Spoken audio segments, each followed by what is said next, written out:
I think a little more awareness.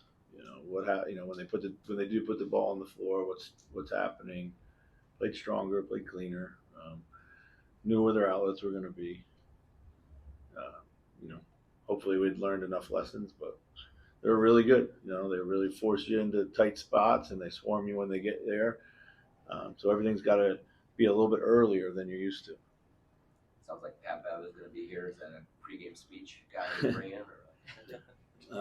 No, I've had enough Pat Bev pregame speeches. I was hoping for it. Yeah.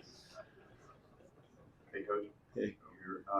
Just to follow up on the turnover question, we often associate faster pace, more possession with increased turnover load, but it seems like with your team, it's the opposite. Why do you think that is?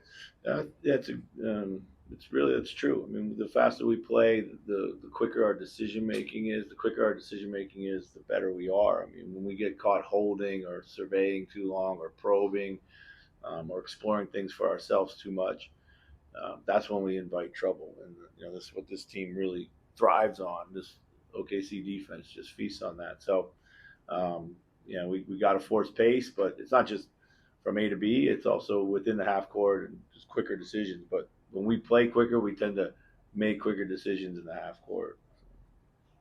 Chris, because of the quality of your top eight, you've talked about how complicated it is to add people to the rotation. Mm-hmm. If and when Shannon plays, is it going to be mostly situational, kind of scripted? How are you going to finesse it? I mean, I think there's opportunity for him to, have a spot in the rotation right now. So. Any other questions?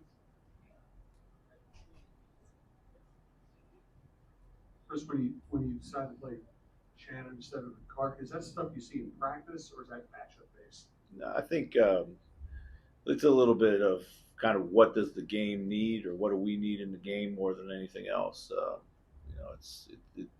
We know Jalen's played pretty well against these guys, particularly defensively. We felt that we might need a little bit more of an offensive spark, somebody who can get out and transition, somebody who can kind of play with force, with the ball in the hands a little bit more. Both guys are on deck and ready to go. We feel confident. They give us different things, and we just felt that what we needed from our ninth guy right now was a little bit more TJ than Jalen.